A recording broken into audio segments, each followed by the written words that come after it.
can't get out, been in a wreck. For some reason, the person can't get out. We're going to assume that his legs are trapped on the dashboard from a front-end impact.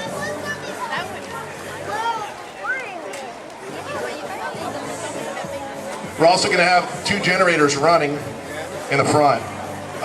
It might be noisy, so I'll try and talk over those. Once we're done, if anybody has any questions or anything like that as we're cleaning up, we'll be happy to answer all your questions. Fire sprinkler protected. There's a spectral alert advance on there.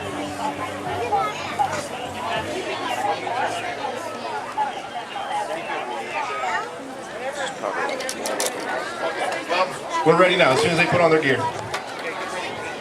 All right, I'll go ahead and introduce myself. My name is Scott Vitto.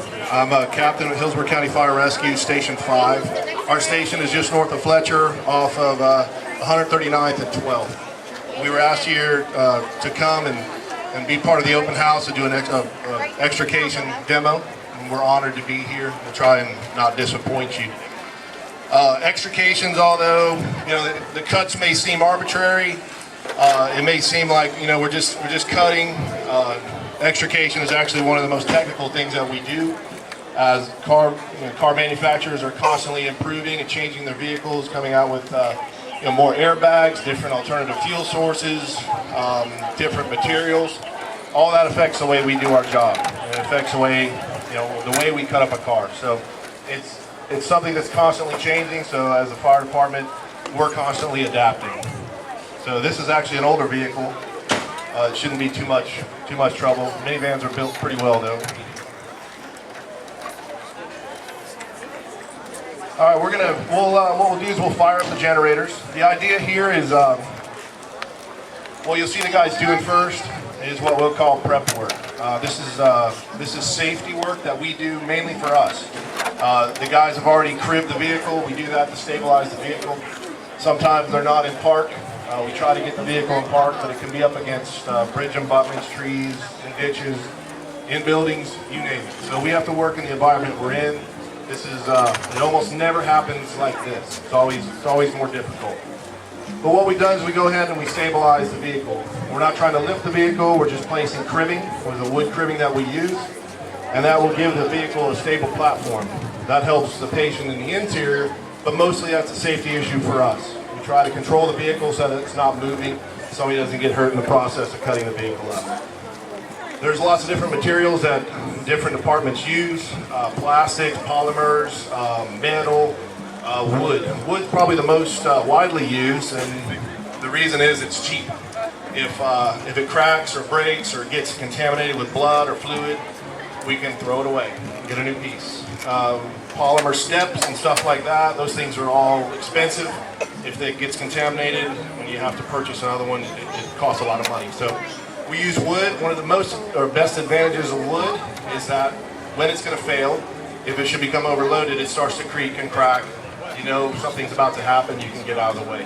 Polymer steps and stuff like that, those hard plastics, they don't really give you any advance notice when it's gonna break. It just breaks, and when that happens, your hand could be underneath the vehicle, or whatever's happening caught in the vehicle.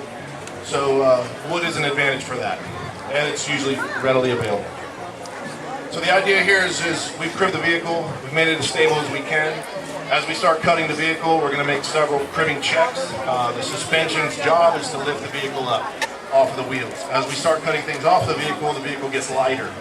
That makes the suspension's job easier. It can lift the vehicle up off our cribbing. That makes it unstable, so we're going to reassess our cribbing. Every time we cut something off, we should be walking by, making sure our cribbing is still stable. We're also going to break all the glass in this vehicle. So everybody who's close, we made it so that everybody can kind of come around and get a good look.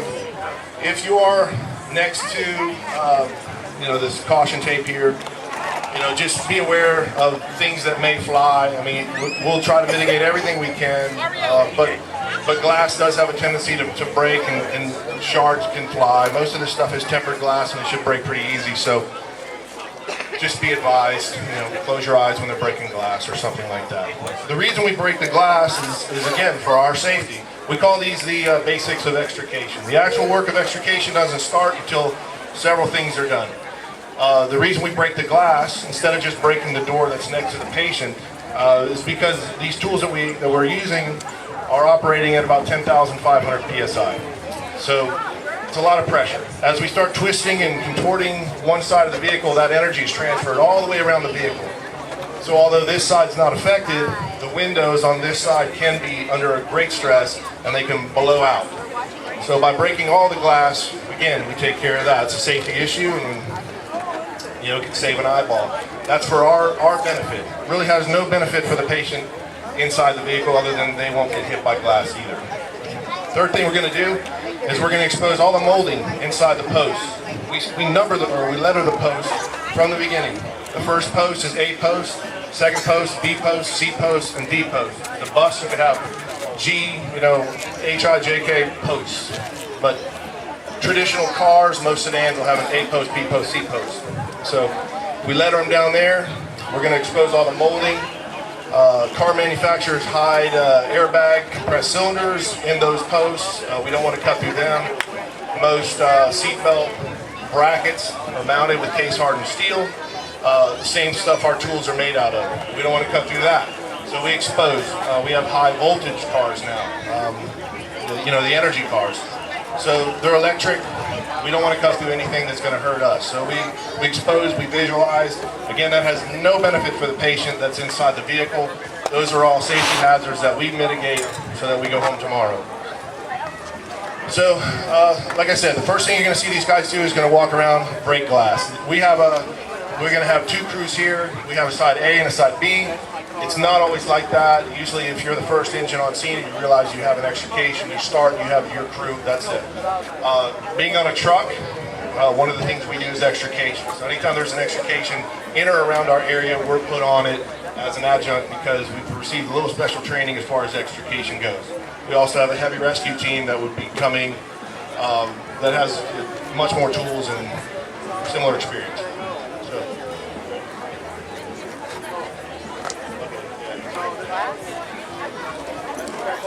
Okay, so as soon as you start seeing glass breaking, that is pretty much the sign that we're going ahead. You'll hear these guys verbalizing. They're going to be saying breaking glass, communicating to everybody else. Glass can, like I said, it can fly around. If you have a guy down here messing with cribbing and you break glass over his head, if you just don't say anything, you break the glass and he looks up and gets glass in his eyeball.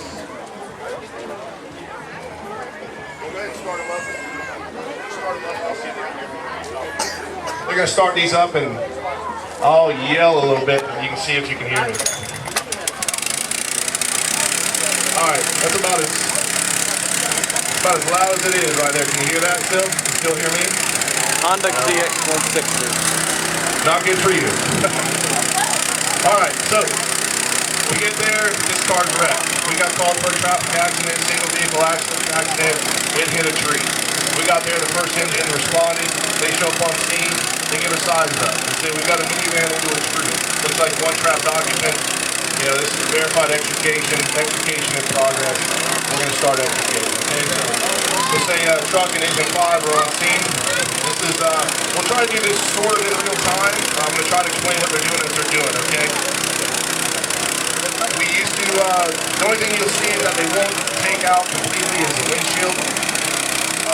We nicknamed this as highly phased. They used to cut all the windshield out and we take the roof off. Now we figure if we leave it the way it is, we can take the glass and the windshield, fit the roof. Typically we'll take it away from the patient. There's not a whole lot of room in the front of the vehicle, so we're probably going to set it somewhere over here. We'll have to take the glass over the patient. Normally we wouldn't do that, but the situation dictates that we do it. Go ahead.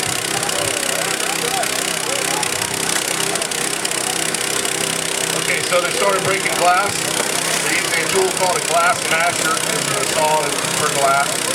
We're told the guys do not breathe. You'll see this, the dust that's coming off of the windshield. That is glass. So don't anybody breathe it. You see it coming towards you. It's just minute glass particles. You don't want to breathe that in. These guys are all breaking glass. Glass is all out of the vehicle. Like I said, now we've mitigated any tension. When this when we start cutting on this car, we won't have any glass floating out at us and somebody lose an eyeball. Now they're going to start peeling away the molding. Like I said, they're looking for seatbelt brackets. They're looking for high voltage wires. They're looking for airbag cylinders. Most of your airbags are in the front of the vehicle. They are rate of decelerization. The brain of the vehicle controls the airbags. They say, well, we just went from 60 to 0. Something must be wrong. I'll deploy. The side impact bags are usually impact bags. They sense an impact and they go off. So they usually hide a charged canister somewhere around the C-post. And that could be a 300 PSI canister. So we do not want to cut through that. We've also alleviated the shocks, the struts for the back hatch. They're pressure loaded, designed to hold the door up. If we cut through that, that could be a hazard too. So we've already took those out before. You see the guys marking the door. It means he's already, when they're marking the side here, you can see it on the D-post. It means they've already looked inside, they've inspected. This is where he's telling the cut man, I want you to cut. Several tools we'll use today. Like I said, they all run on hydraulics. We have, anybody heard of the Jaws of Life? Okay. Jaws of Life is an actual trademark name from a company called Hearst. We don't call them Jaws of Life, we call them spreaders and cutters. That's what they do. This is a cutter, the one on the ground is a spreader. Okay, one spreads, one cuts. It also has the ability to crush. Alright, so what we're going to do here is we're going to assume that the patient is in the front seat. That's going to be the last post next to that patient that we cut. That's the one that's supporting the roof over his head. So we'll start cutting.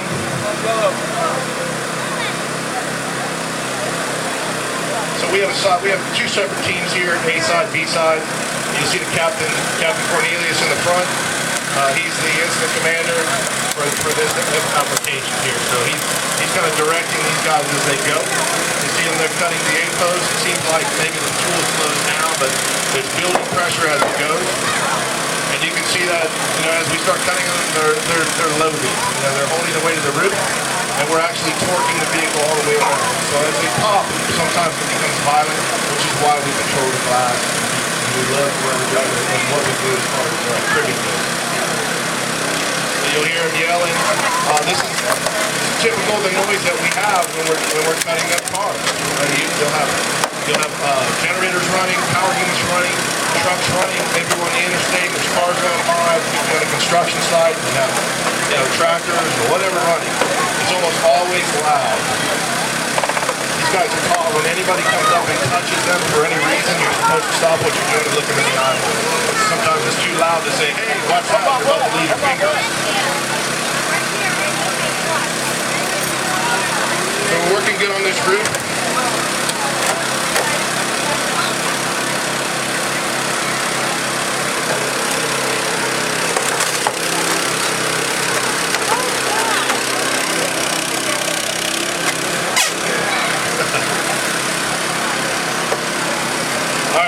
We're ready to cut the D-post over here.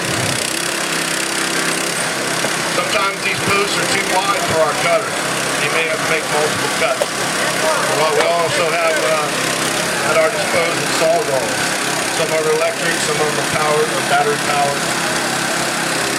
Ours are mostly Milwaukee, but we do have to feed the wall.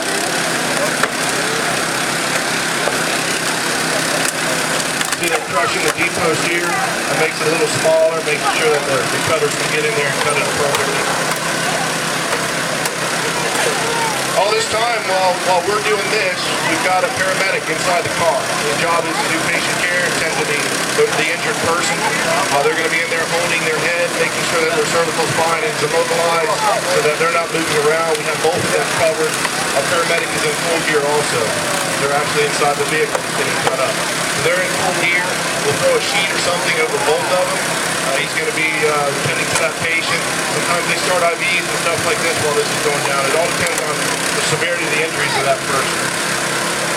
Depending on where we are when these come in, we could have engines landing helicopters.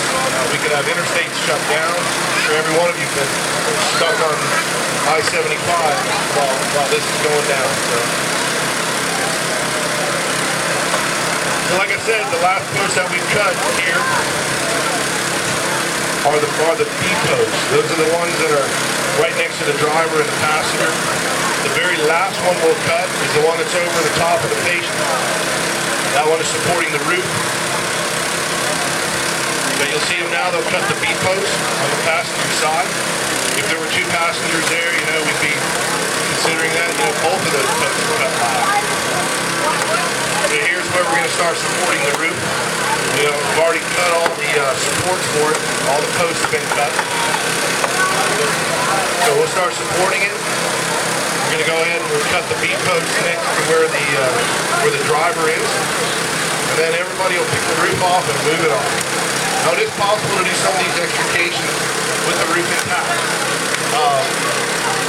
There's so many captains and chiefs here. Every one of us will probably have a little bit different vision of what goes down.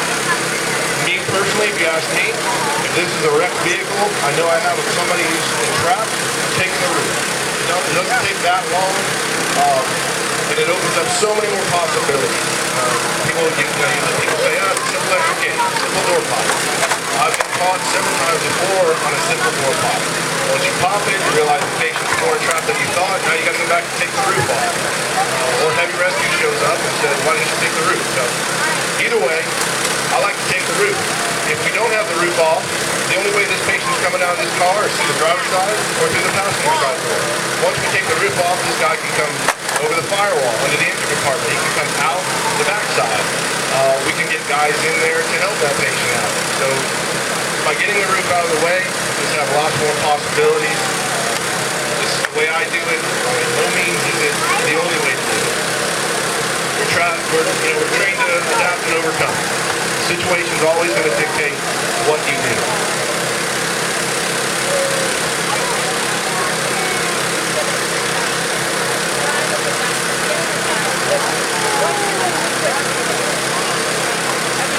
Okay, like I said, you see the glass in the windshield is intact, okay? We call that the smiley face, we cut it.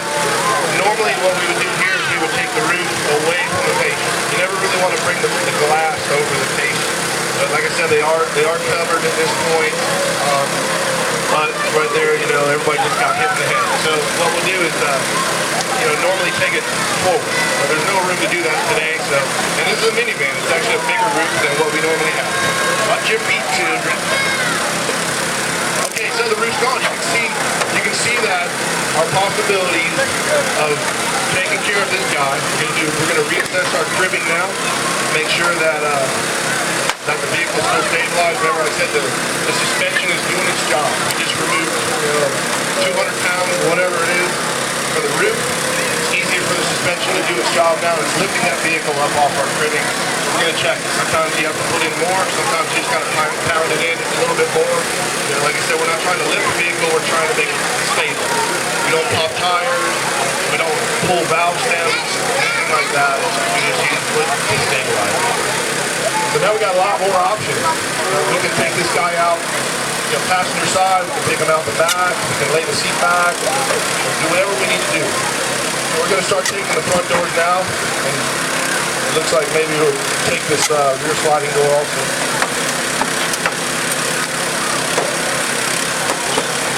So there's lots of different ways to do this. You can spread these doors off. You can cut them off.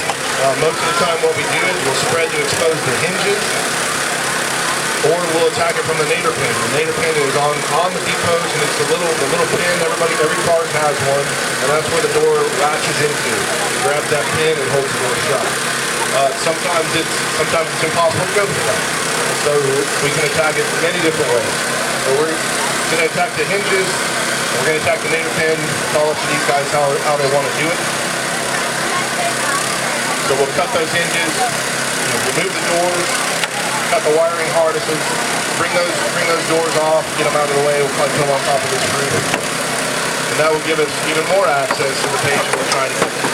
Like I said, the whole time, somebody's in there talking to the patient, assessing their location, seeing how they are, assessing their injuries, doing vital signs, checking their blood pressure, checking their heart rate, monitoring their breathing, maybe giving them oxygen. We can even put in advanced airways and breathe for them while we're in there. We really can't do is CPR, just because of the position that we're in.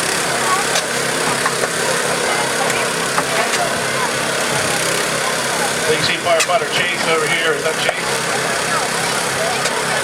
Or is that Angel? Angel? Okay, he's spreading the door on the B side here. This is the front passenger door. What he's trying to do is he's trying to expose the NATO pin. That little pin that holds the door shut.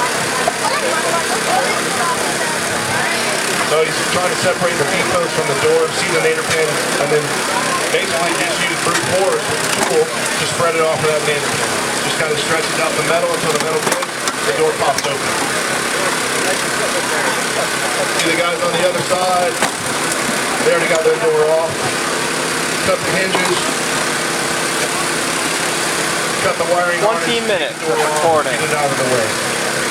People on this side, I don't know if the people on this side can see, but the people over here, you can start to see how our plans would change. Now we got to view what's holding this guy in this car. Sometimes it's pretty obvious. Sometimes it's as simple as, before we even cut, you just move the steering wheel up or slide the seat back. They're not trapped anymore. We just get them out. We're going to assume that this person is trapped because they hit a tree and the dashboard got pushed onto their knee. So what we're going to do here is called a dash lift. We're going to lift this dash off this person's knee. Once we remove all this stuff, now we've got a good picture of what we're dealing with. Sometimes your plan changes at this point. Sometimes it doesn't. Usually we have a plan A, and the longer you've been on the job, you have plan A, plan B, plan C, plan D. What if this doesn't work? We'll go on to that. So the more experience you have, the more plans you have to deal with. We're going to stick with A until A is not working, we're going to go on to B. If A is completely destroy the vehicle, usually that works. So we're not worried about the vehicle at this point, other than mitigating safety hazards. The patient is never. They say we cut a patient out of a car. We don't actually. The idea of extrication is systematically removing the car from around the patient. The patient never moves. We're just removing the vehicle from away from the patient until he's not trapped. Whatever's holding him, it could be the brake pad or a gas pedal. Whatever it is, it could be through their leg. You never know. So we won't know that until we can actually get eyeballs in there and see what's going on. Right, maybe our plan changes a little bit. So the idea here is what we're doing is we're using sawzalls. We're cutting down through the hood, through the front quarter panel. Normally we like to go through the strut and firewall. The strut, which is the shock above the front wheels, that one is right against the firewall. So these guys are going on the opposite side of the strut. What we're creating is crumple zones. We're weakening the integrity of the frame. And as we start to lift this dashboard, those are going to become crumple zones, and that hopefully will give us a few more feet to lift. The idea is to get this as far off of the patient as we can. So you'll see them making these cuts. This is just to weaken the frame, and weaken whatever we're trying to lift on. And then they'll be making some more relief cuts on the side. That's going to create us a doorway to get the spreaders in there. We're going to use a spreader on each side, open it up, and hopefully that will lift the dash all the way up.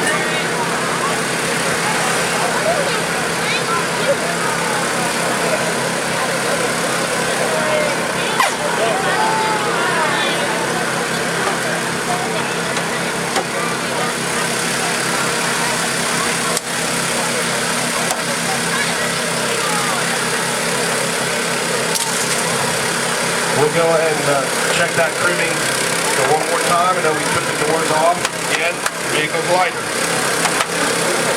Suspension's doing its job. We can see it rocking just a little bit.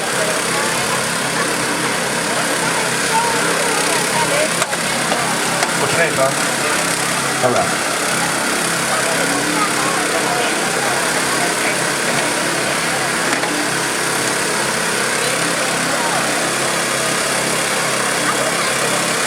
Okay, like I said, all this time, patient care is going on.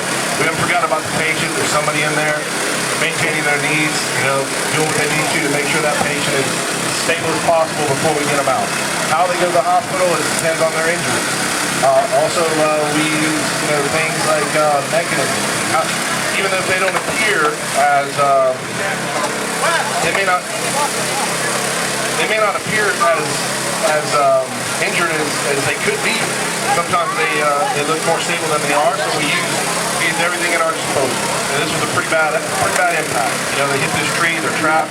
That's going to make them, you know, pretty severe. Even if they don't appear to be that severe, we're going to assume that they are severe. They're going to get a ride to the hospital, maybe in a helicopter.